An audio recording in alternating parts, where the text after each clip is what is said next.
Hello everyone, welcome to my YouTube channel.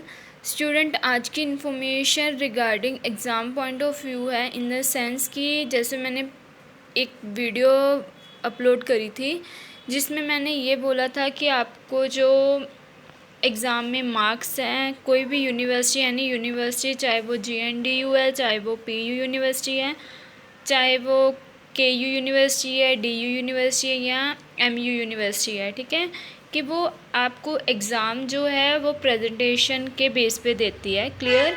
But कई students के बहुत डाउट हैं कि मैम बाकी भी कुछ बताओ, कि जैसे पेजेस हम कितने फिल करें या फिर लाइंस लगानी चाहिए कि कंपलसरी होती हैं, कि और भी हमें कुछ पॉइंट्स बताओ जिससे हमें कुछ नॉलेज हो, गेन हो। क्लियर।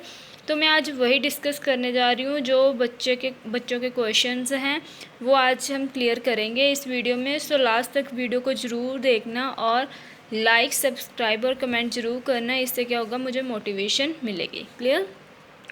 जैसे मैंने आपको फर्स्टली यही बोला है कि चाहे वो पंजाब यूनिवर्सिटी है, चाहे वो JNDU यूनिवर्सिटी है, चाहे वो KU यूनिवर्सिटी है, एनी यूनिवर्सिटी के एग्ज़ाम पॉइंट ऑफ चेकिंग करने की जो एक क्राइटेरिया होता है वो सेम ही होता है, क्योंकि एक एग्ज़ामिनर ने चेक करना है, चाहे कोई भी टीचर है, वो यही चीज़ सबसे पहले देखेगा। क्लियर। सो क्वेश्चन है बच्चों के कि मैम कैसे फर्स्टली तो मैं यही बताऊंगी, जैसे मैंने प्रीवियस वीडियो में एक बताया था कि आपको अटैम्प्ट कैसे करना चाहिए। क्लियर। वो तो आपको क्लियर होगा। अगर किसी ने वो वीडियो नहीं देखी तो मैं डिस्क्रिप्शन में उसका लिंक डाल दूँगी, वो ज़रूर देख लेना आप। ठीक है। कई बच्चों के क्वेश्चंस ये हैं कि मैम अगर हमें क्वेश्चन फर्स्टली नहीं आते तो हम लास्ट से शुरू कर सकते हैं, उसको स्टार्ट कर सकते हैं। उनका कहने का मीनिंग ये था कि अगर आपको मान लो 1 to 8 क्वेश्चंस आते हैं। क्लियर।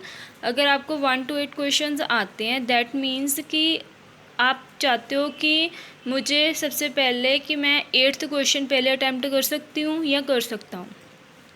सो बच्चे, क्लियरली मैं एक बात बता दूँ, वो बहुत रेयर है कि आप, कई स्टूडेंट्स यही करते हैं कि आपको क्वेश्चन पहले क्या करते हो आप, जो आपको अच्छे से आते हैं, इन द सेंस कि आप 8th क्वेश्चन पहले उठा लेते हो। क्लियर। 6th क्वेश्चन पहले उठा के फर्स्टली वही करना स्टार्ट कर देते हो। तो मैं ये बात क्लियरली कर देती हूँ आपको कि अगर आप ऐसे करते हो तो जो चेकर होता है, चेकिंग करने वाला, आपका एग्ज़ाम को चेक करने वाला होता है, वो क्या करता है कि उसके माइंड में सेट होता है कि बच्चे ने जो लास्ट वाले पहले क्वेश्चंस करे हैं, दैट मीन्स उसको वो वाले तो आते ही हैं। ठीक है। जो उसने आप मान लो कि आपने फर्स्ट 2 अच्छे से कर लिया, दैट मीन्स आपने 7th और 8th क्वेश्चन अटैम्प्ट कर लिया। क्लियर। सीरियल ऑर्डर में करने की बजाय आपने लास्ट से उठा के फर्स्टली कर ले क्वेश्चन। ठीक है। तो टीचर क्या सोचेगा कि इसने चीटिंग करके बाकी क्वेश्चन अटैम्प्ट करें। क्लियर। सो आपको फिर मार्क्स वो कम देने स्टार्ट कर देंगे। क्लियर। सो एक बात ये अपने माइंड में रखना, चाहे आपको क्वेश्चन, मानती हूँ कि मैं आपको क्वेश्चन नहीं अच्छे से आते, फर्स्टली क्वेश्चन नहीं अच्छे से आते हैं तो आप लास्ट से स्टार्ट कर देते हो, बट इतनी आप प्रेपरेशन करके जाओ कि सबसे पहले आप फर्स्टली क्वेश्चन सीरियल ऑर्डर में करो। ये मत करो कि 8th क्वेश्चन पहले कर लिया, फिर आपने धीरे धीरे 6th क्वेश्चन अटैम्प्ट करा। क्लियर। फिर धीरे धीरे आप 4th क्वेश्चन में आ रहे हो, वो ऐसे बात बिल्कुल गलत है। ठीक है। आपको मार्क्स मिल जाएंगे, ये बात नहीं कि आपको मार्क्स नहीं मिलेंगे, मिलेंगे ज़रूर, बट आपको बहुत कम मार्क्स दिए जाएंगे, क्योंकि टीचर को ये लगता होता कि आपने चीटिंग करके वो एग्ज़ाम करा हुआ है। ठीक है। चाहे आपने चीटिंग नहीं करी होगी, वो आपका बच्चे का माइंड होता है कि मैंने ये करना है, ये करना, बट टीचर कई बार ऐसे जज कर लेते हैं कि इसको नहीं आता। सो ये माइंड में एक करके जाना कि आप सीक्वेंस वाइज एग्ज़ाम को अटैम्प्ट करो। क्लियर बच्चे। एक कई स्टूडेंट्स बोल रहे थे कि मैम जैसे क्वेश्चन हम आंसर लिखते हैं, क्वेश्चन लिखना कंपलसरी होता है। बच्चे, कंपलसरी नहीं होता। क्वेश्चन मत लिखो, आपके पास आगे इतना टाइम नहीं होता कि आप पहले क्वेश्चन लिखो फिर उसका आंसर लिखो। आप डायरेक्ट ही उसको आंसर में कर सकते हो, क्वेश्चन लिखने की कोई नीड नहीं है। ठीक है।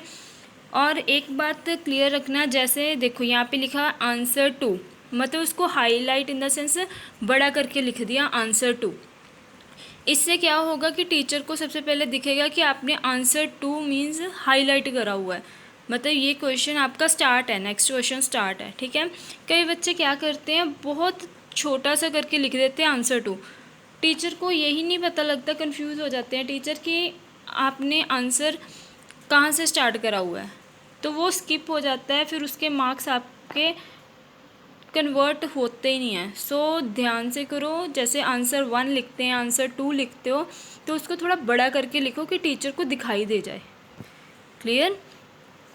और कई क्वेश्चन बच्चों के थे कि मैम जैसे लेफ़्ट हैंड साइड और राइट हैंड साइड लाइंस लगानी कंपलसरी है। बच्चे ये आपके माइंड पे है कि आपको कैसे अच्छा लगता है। अगर आपकी राइटिंग बहुत अच्छी है तो कोई कंपलसरी नहीं है, ऐसा कुछ नहीं है। अगर आपने मार्जिन रखना है साइड में से तो आप रख सकते हो। तो ये नहीं कि आपने पूरी शीट ही कवर कर देनी है मार्जिन करके, ठीक है। थोड़ा थोड़ा मार्जिन दे दो, इससे क्या होगा कि आपको नीट एंड क्लीन एग्ज़ाम दिखाई देगा। क्लियर। और बच्चों के क्वेश्चन रिगार्डिंग थे पेजेस कितने हमें भरने चाहिए। क्लियर। वो क्वेश्चन देख लेते हैं, क्या क्यूरी है बच्चों की। How many pages of answer we should write for the following. ठीक है, बच्चों के क्वेश्चन थे मैम कि अगर 3 मार्क्स का क्वेश्चन है तो उसके कितने पेज फिल करने चाहिए हमें, अगर 5 मार्क्स का क्वेश्चन है तो उसके कितने पेज फिल करने चाहिए, अगर लॉन्ग आंसर है 10, 2 और 15 मार्क्स का तो हमें कितने पेज राइट करने चाहिए। क्लियर। कई बच्चों को 20 मार्क्स का भी क्वेश्चन आता है, उसके रिगार्डिंग भी मैं आपको बता देती हूँ। फर्स्टली अगर 3 मार्क्स का क्वेश्चन किसी आता है आपको एग्ज़ाम में तो उसके आप 3/4 पेज भरो। ठीक है, 3/4 in the sense half page. Clear. ये नहीं आपने फुल पेजेस बनने हैं, 3/4 का मतलब होता है कि उसका हाफ। ठीक है, एक पेज का हाफ पेज फिल कर दो। अगर आपको 5 मार्क्स का क्वेश्चन आता है तो उसको 1.5 पेजेस में कवर कर दो। क्लियर। 1.5 इन द सेंस आपने 1 पेज फुल फिल करना है और नेक्स्ट आपने हाफ फिल करना है। क्लियर। अगर आपको 10 और 15 मार्क्स का क्वेश्चन आता है तो एटलीस्ट उसके 3 to 4 पेजेस फिल करो। क्लियर। 3 और 4 पेजेस फिल करो। अगर चाहे वो 10 मार्क्स का है चाहे वो 15 मार्क्स का है, इतने पेजेस इनफ है। अगर किसी के क्वेश्चन 20 मार्क्स का आता है तो उसके एटलीस्ट आप 6 से 7 पेजेस भर सकते हो। 6 से 7 पेजेस इनफ है। सो अपनी शीट्स को भी ध्यान में देना कि हम शीट्स भी, क्योंकि ओवरऑल शीट्स 26 होती हैं। क्लियर, या फिर 32 में भी इतनी होती हैं। ठीक है, तो आप उसी हिसाब से अपने पेजेस को डिवाइड कर लेना, बट थोड़ा लॉन्ग करके ज़रूर क्वेश्चंस को लिखना, क्योंकि आपके पेजेस भी फर्स्टली देखे जाते हैं। कोई भी यूनिवर्सिटी है, चाहे GNDU है चाहे PU है, एनी यूनिवर्सिटी पेजेस आपके देखते हैं। Clear student. सो और बच्चों के कोई क्वेश्चंस थे कि मैम जैसे अगर हमने पहले प्रेपरेशन नहीं करी तो लास्ट में हम कैसे प्रेपरेशन करें एग्ज़ाम की। तो मैं यही बात बोलूँगी, आप लास्ट 10 ईयर क्वेश्चन पेपर जो है उसमें से जो इम्पोर्टेंट क्वेश्चन है वो देख लो। मैंने वो भी वीडियो डाली हुई है कि आपने कैसे डाउनलोड करने हैं एग्ज़ाम। GNDU वालों की मैंने डाली है, बाकी यूनिवर्सिटी की मैं डाल दूँगी नेक्स्ट। और एनी कोई डाउट है किसी भी एग्ज़ाम को लेके, किसी भी यूनिवर्सिटी को लेके, तो मुझे कमेंट कर दो, तो मैं आपके डाउट क्लियर कर दूँगी। क्लियर। और चैनल को ज़रूर लाइक और सब्सक्राइब करना, इससे क्या होगा, मुझे भी मोटिवेशन मिलेगी और आपको मैं नोटिफिकेशन अपलोड करती रहूँगी। क्लियर। Thanks for watching.